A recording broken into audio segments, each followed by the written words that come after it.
Just over the midway point of the Premier League season, I'm going to tell you how it's going to wrap up.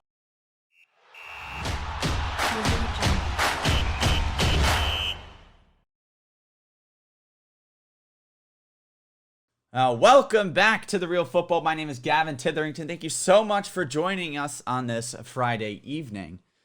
And today we're going to do a little bit of something different. We are about 1 to 2 games off that midway point in the Premier League season, and I'm going to give you my predictions on how it is going to unfold and wrap up. So we're going to start at the foot of the table, and in my opinion, I think who is in the bottom 3 right now are going to stay. We're just shuffling around the order a little bit. I think in 20th place, Fulham. I don't think Fulham have enough to bring them out of that relegation zone. I don't think they have enough firepower and enough off the bench to compete in the Premier League as of right now. And I think they're going to go right back down. And I don't think they're going to come up. I think they're going to stay down in the Championship for a couple seasons. I digress. Fulham are going to be rooted at the bottom of the league. And in 19th place, we have West Brom. West Brom are right now 19th. And I don't see them moving. I think Sheffield in 18th place in my predictions. I think Sheffield and Fulham are going to flip-flop, and that's going to be that bottom 3, Sheffield, West Brom, and Fulham. Right now, it's Fulham, West Brom, Sheffield, but I think it's going to flip-flop. Sheffield are going to make a push, but I don't see them getting out of that relegation zone. Now on to 17th place. Right now it is Brighton with 18 points, but I don't think they're going to stay there. I think Brighton's going to move up a little bit. And 17th, I actually have Crystal Palace.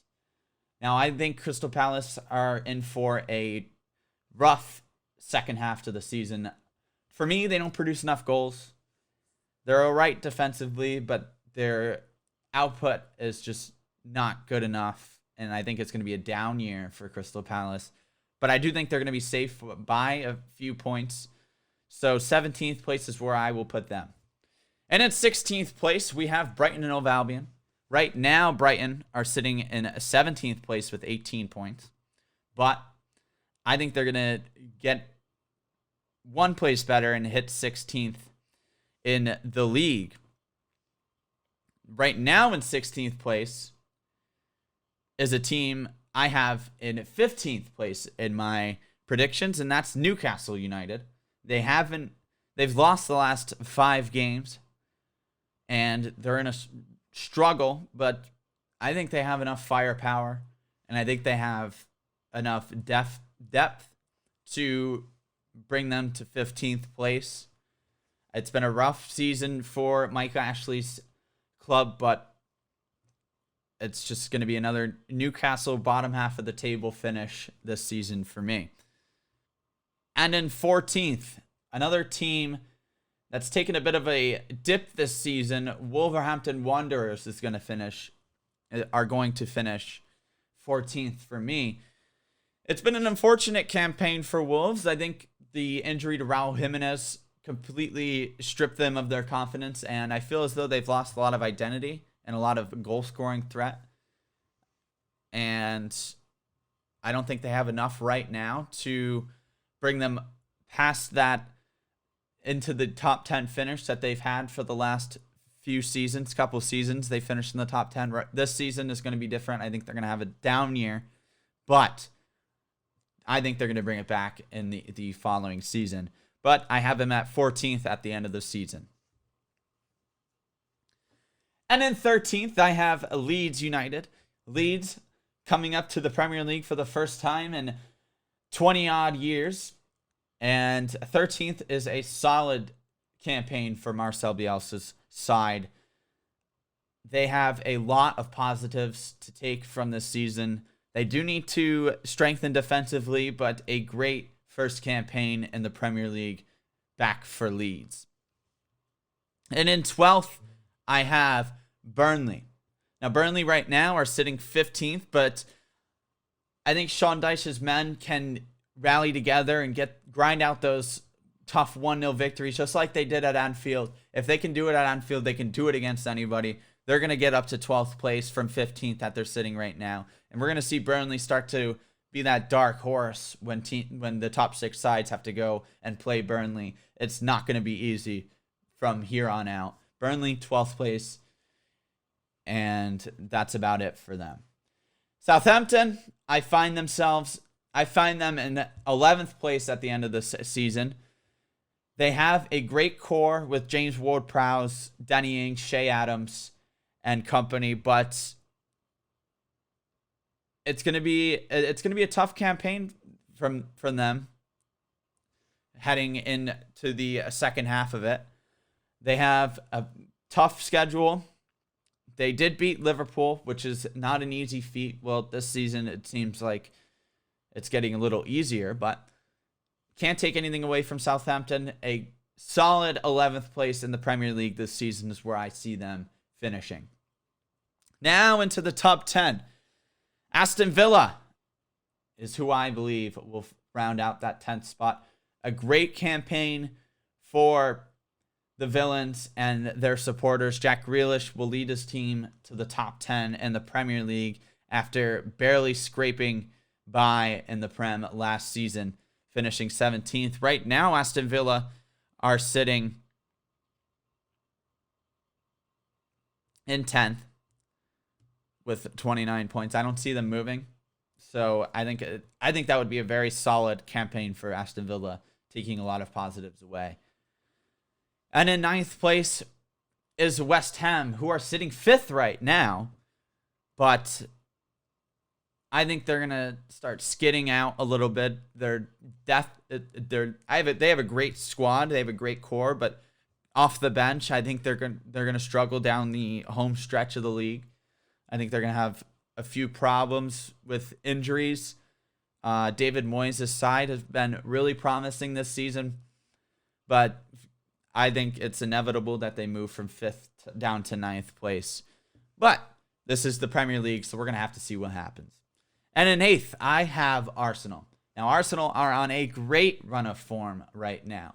But is it great enough to bring them out of that hole that they've already dug themselves in the first half of the season? No, I think they're going to stay 8th. Right now, they're 9th, so I believe they're going to move up one. Regardless, 8th place is where I believe Arsenal will finish with the squad that they have right now. They're starting to get things rolling. If they can get things rolling, which I don't see them doing, they will prove me wrong. But right now, I have Arsenal in 8th place. Coming down to 7th place in my finished table, I have Chelsea. Now, I get it. Chelsea have been rough this season under Frank Lampard, but he's gone. And business is business. Chelsea is Chelsea. They don't care who the manager is. If he's not performing, then he's going to get the sack. Thomas Tuchel is going to come in. I hope he can unlock Werner and Havertz because those are two very exciting players. And it pains me to see the positions they're playing in. I don't think they're wingers at all. I think they thrive in the middle of the pitch. As Werner's been out in the left wing at Leipzig, but I find him to be a purebred striker, and if Tuchel can unlock him in the middle of the pitch along with Havertz, I think they're going to have a reasonably good rest of the season.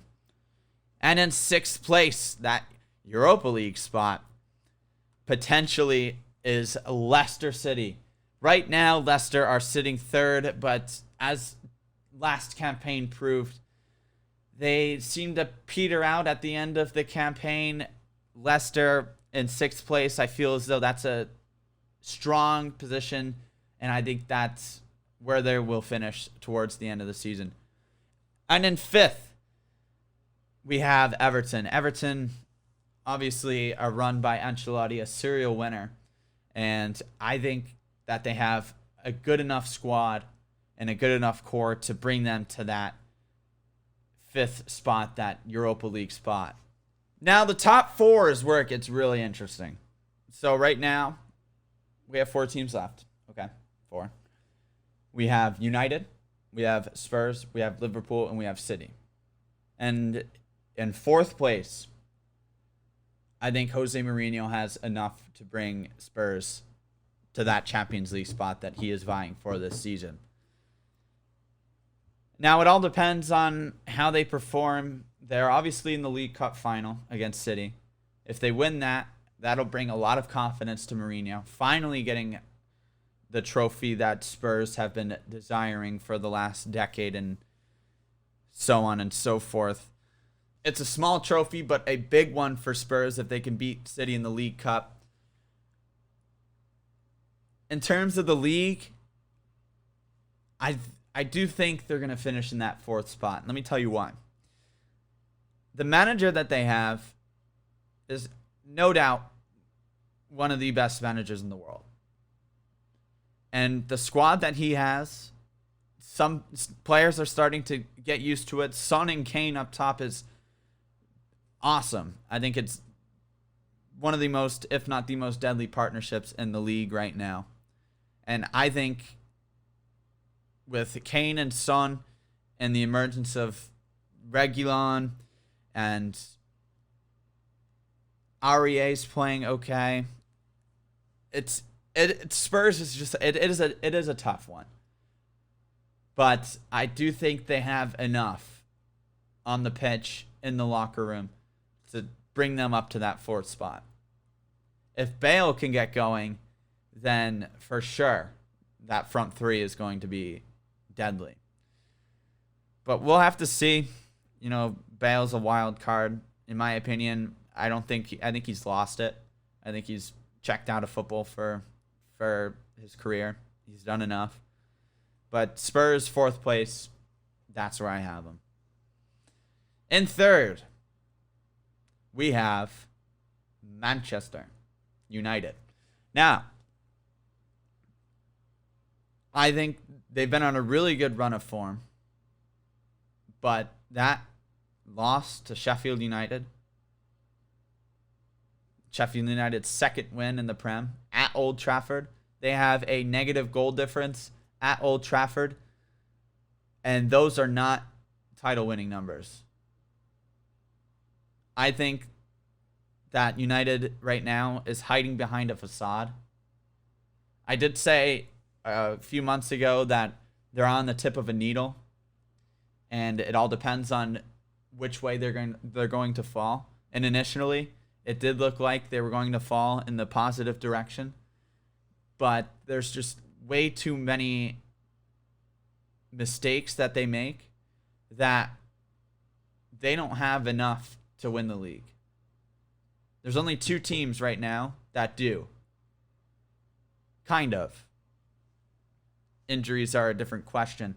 But on paper, United are decent. I think Harry Maguire is okay. And their defense is okay. They're not a title-winning side. They're not a title-winning side. I'm sorry. Now, in 1st place, I'll get to 2nd in a minute. But if I give you 2nd, you obviously know who's going to be 1st. You know where my allegiances lie, obviously. But City are going to win the league. And I think that's solely off the fact that Liverpool are struggling so much as of recent. We just came off a big match against Spurs, beating them 3-1 at Tottenham Hotspur Stadium. But Liverpool, with the injuries that they have and the form that they've been in, I don't think they have enough. But that could easily change in a couple weeks' time when City face Liverpool. But right now, in the form that they're in, Manchester City will win the league. And I don't think there's any turning back. Pep knows how to win the league, obviously. So City are my champions at the end of the season. Anything can happen. It's been a yo-yo of a season right now with teams like West Ham in 5th place, Leicester in 3rd. There's a lot of great talent in the Premier League. More talent disparity than there has been in the last 20 years. It's been crazy.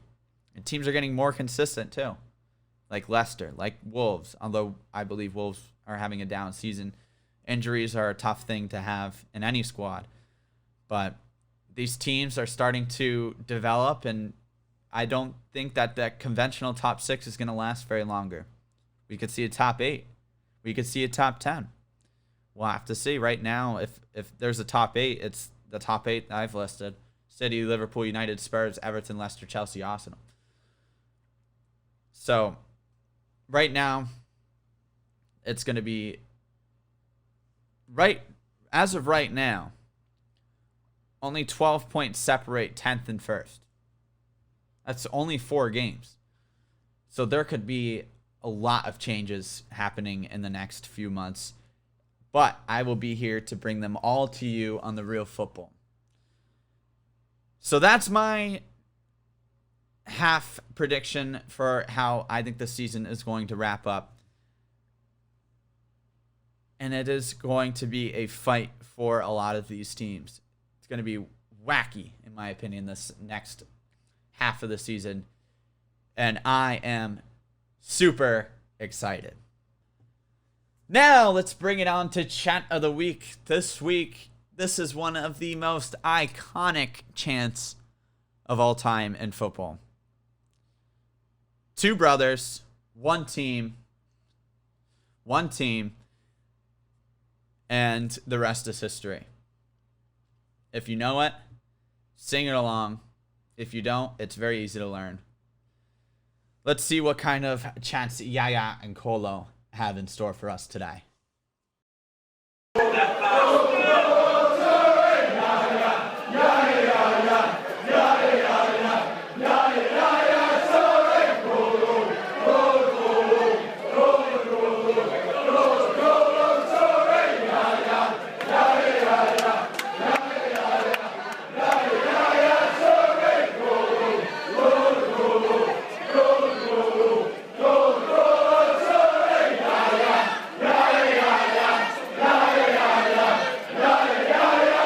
I remember when Kolo Touré signed for Liverpool, and I was so excited that I had the opportunity to sing that chant for my side and not Manchester City.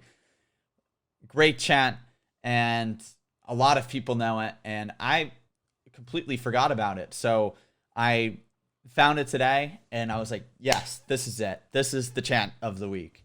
And what a chant it is. Thank you so much for watching and joining us here on The Real Football. My name is Gavin Titherington. If you enjoyed the content today, feel free to like and subscribe. It is free. And if you want to take that extra step and catch up with us, turn on that notification bell so you can be informed on whenever we post something on YouTube.